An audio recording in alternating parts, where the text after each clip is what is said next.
Dark Spectre Designworks. We make it.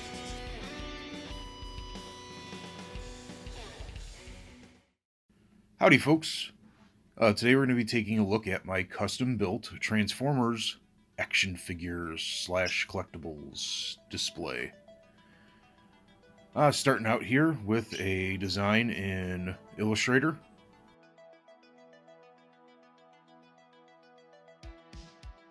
This just helps me, obviously, design what the background's going to look like, but I also figure out my sizes. These are going in very specific spots in my room here, in one of my bedrooms. They have to be a certain size. And also for getting these designs printed, they have to be a certain size, because I can only print so big, so... Just kind of going for a Arc / Nemesis look. I didn't want to just do the orange and the purple backgrounds that you see a lot. I wanted to do something a little bit different. Plus, with it being chrome metal gray, everything will stand out against it. Pretty much everything will, at least.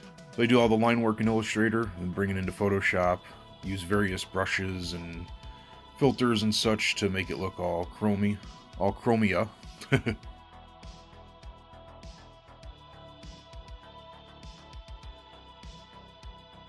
I did the logos from scratch. Obviously, simple geometric shapes are not too big of a deal, but it's pretty good.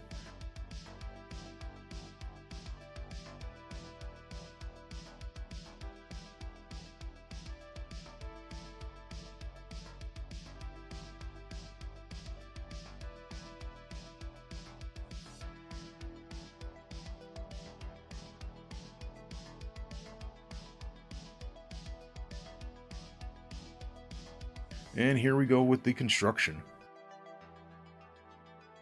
The main body is going to be made out of 1/4" MDF and 1/2" thick XPS foam, the pink insulation foam. And here I'm just cutting it to size. Now I just screw these down straight to my workbench. Obviously it makes holes, but they're going to be covered up, so it doesn't really matter. It's just a lot easier than trying to use clamps and stuff like that.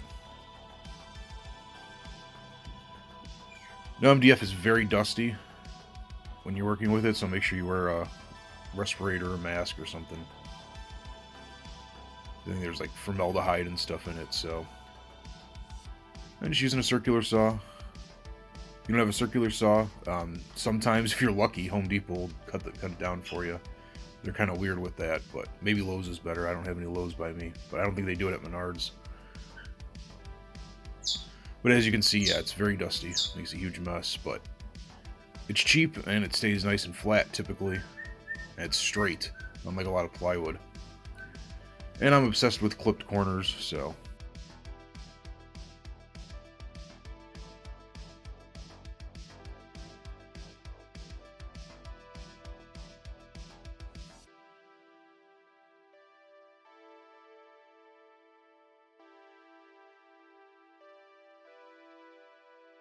And obviously I'm doing Autobots and Decepticons, so I'm just making 2 of everything. They're going to be mirror images of each other, so...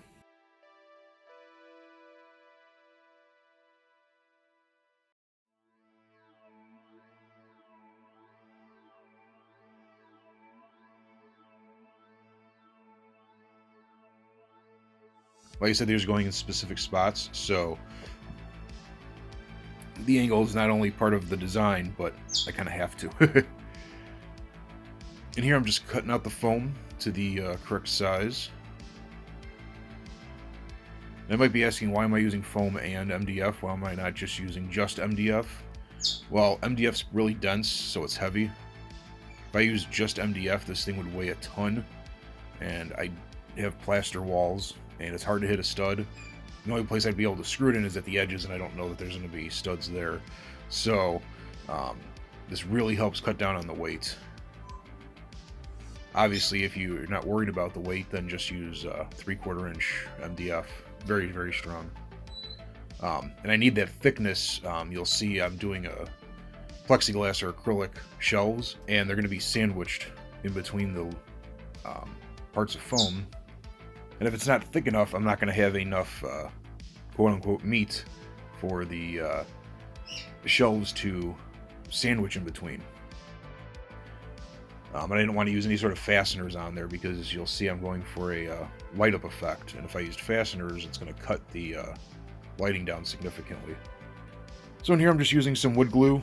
Be careful what glues you use with foam. A lot of it will melt. Wood glue is safe and it works pretty well. You can also use the foaming Gorilla Glue, works okay. And I'm mostly concerned about the edges, more so than the middle. I mean, obviously, you should really just coat it a little bit more heavily than I did here, but I'm cutting out part of the middle anyway, so it doesn't really matter.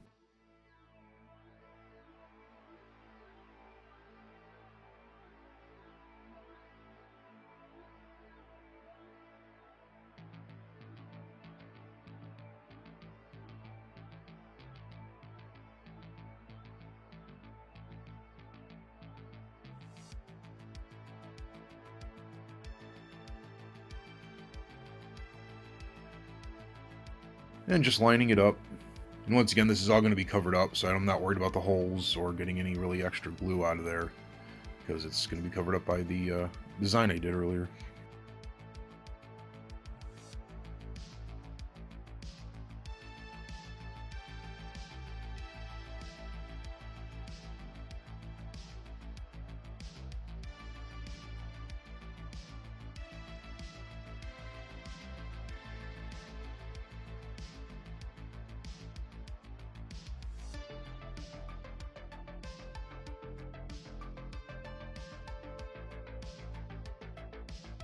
And here I'm just screwing everything together till the glue dries.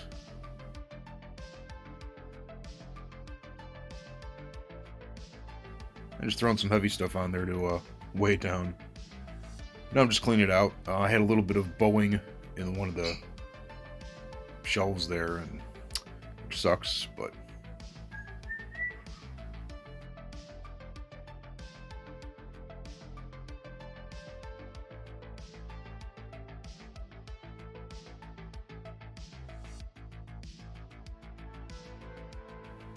and then to hold everything together, I'm using a series of L brackets, and they're called Mending Plates. This just adds some strength, and once again, I'm trying not to use any mechanical connectors in between the layers of the shelves, so.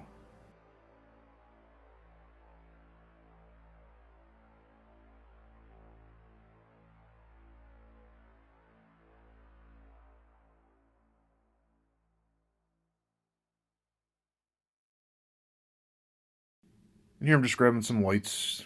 These are just basically to, wanted to test it out. I'm making what I'm calling the Energon River, which really doesn't make any sense, I guess. Why would Energon be flowing like a river? But I wanted some lighting underneath to, what would the term be? Underlight them? And I'm also making some Energon cubes. So I'm just cutting out this channel here, and for the light to go into.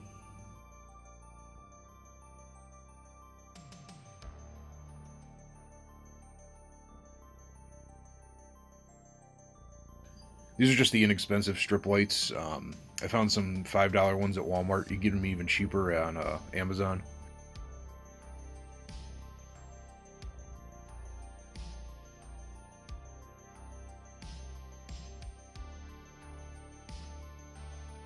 You just use like your phone charger brick.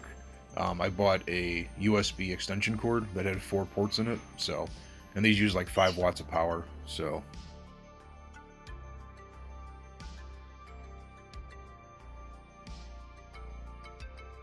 Now, ultimately, I ended up just leaving these open. Ideally, I would have used like a resin. Resin will melt the foam, so I'd have to build up something around the foam so that the resin wouldn't melt, but just left it open because it was too much work. And here I'm using those mending plates to attach the different tiers of the background together.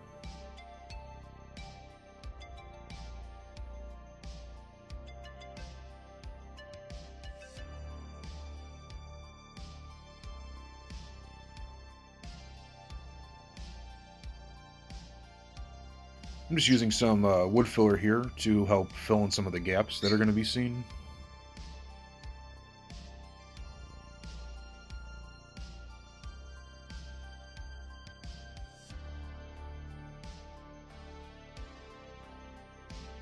And also just adding it onto the edges so that they blend together a little bit better.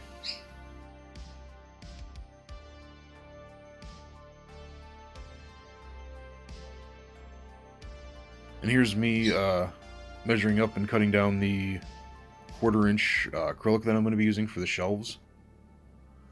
Funny story, I was hemming and hawing about the acrylic because it's like 60 or 70 bucks for a sheet of it, and obviously, I mean, to me, that's a lot of money. So I was holding off, and then I ended up buying it, you know, late at night once I had a good night, so I bought it and dropped the 66 bucks or whatever it was, and then not like 12 hours later, my buddy Foxhound calls me, is like, "You need any acrylic? My neighbor's throwing a big sheet of it away." I'm like, "Is it 1/4 inch?" "Yep." "Yeah, I do." I just ordered some. Well, the stuff I ordered from Amazon ended up not showing up, so I'm glad I had it.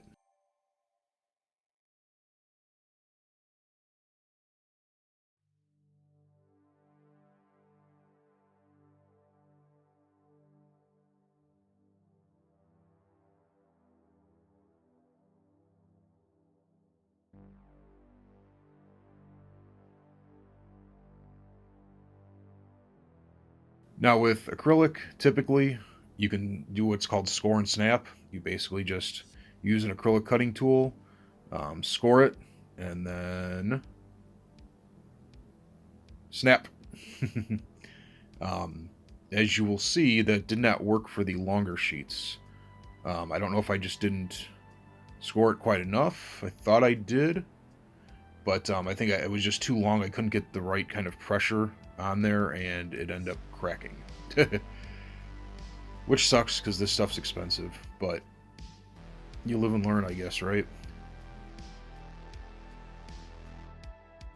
And as you can see, I'm just going to end up using the circular saw, which I was avoiding because it's a messy cut, not only for the edge, but as you can see, there's little sharp little pieces of plastic that go everywhere.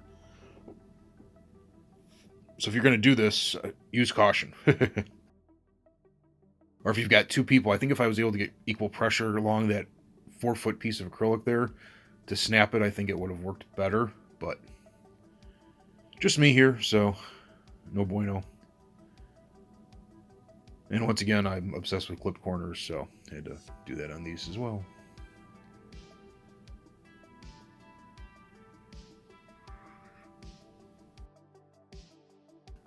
Clean, clean, clean. And here I'm just removing some of the protective film, which was a absolute nightmare, as you can see. Just so I have something for the glue to adhere to.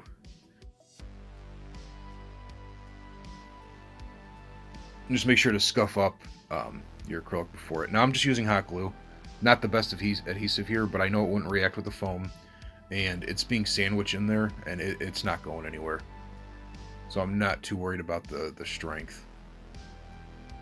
So I'm just putting pressure down as I use the mending plates, and those are all screwed in, so those shelves aren't going to move.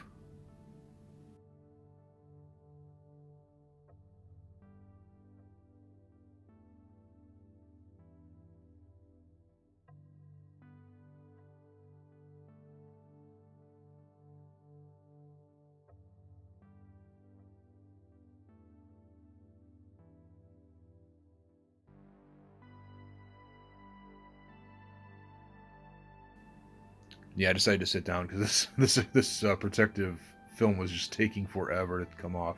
It was even worse when I had to take it off the whole sheet. This was the sheet that my buddy gave me, so I think it's been sitting around for a while. And when that happens, that protective film gets really stuck on there.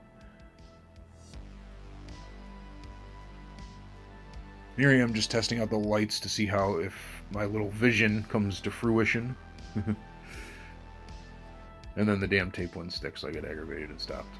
And I think I lost the last little bit of footage there. I forgot to record one of the two because I'm not seeing it. But and drum roll. Oh, that was a horrible drum roll. Here's what it looks like all set up with the figures on there. I've got quote-unquote day and night shots, so obviously here's with the lights on.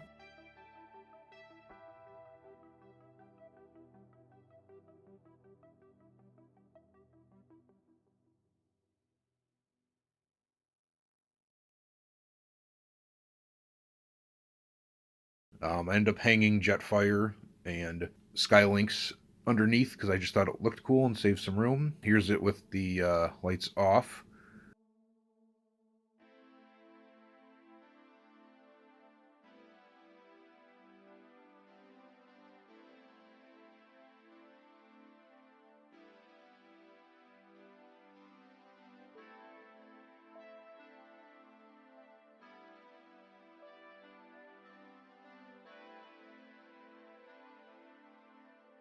And the Decepticons. The quote unquote leaders are on what I'm calling Energon cubes. Just thought it would be a cool look. That's what the main reason I put that river in there, besides it just looking cool for some underlighting. Those are just photo cubes. I'll put the link in the description. They're on Amazon. I just hit them with some frosted glass spray paint. So the goal was to have the figures look like they were kind of floating on lasers, if that makes any sense. I think it's pretty successful. These displays really didn't cost me much of anything, and besides the materials, they were all cheap materials. The lights are $5 a piece, and you can get them even cheaper on Amazon, like I said. And it was a time-consuming but very fun project. And here I'm going to have a materials and parts lists for you, and I'll have some links in the description for you too.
Hope you enjoyed. Thanks for watching. If you wouldn't mind doing the YouTube and Patreon thing, much appreciated. No pressure. Thanks. Bye.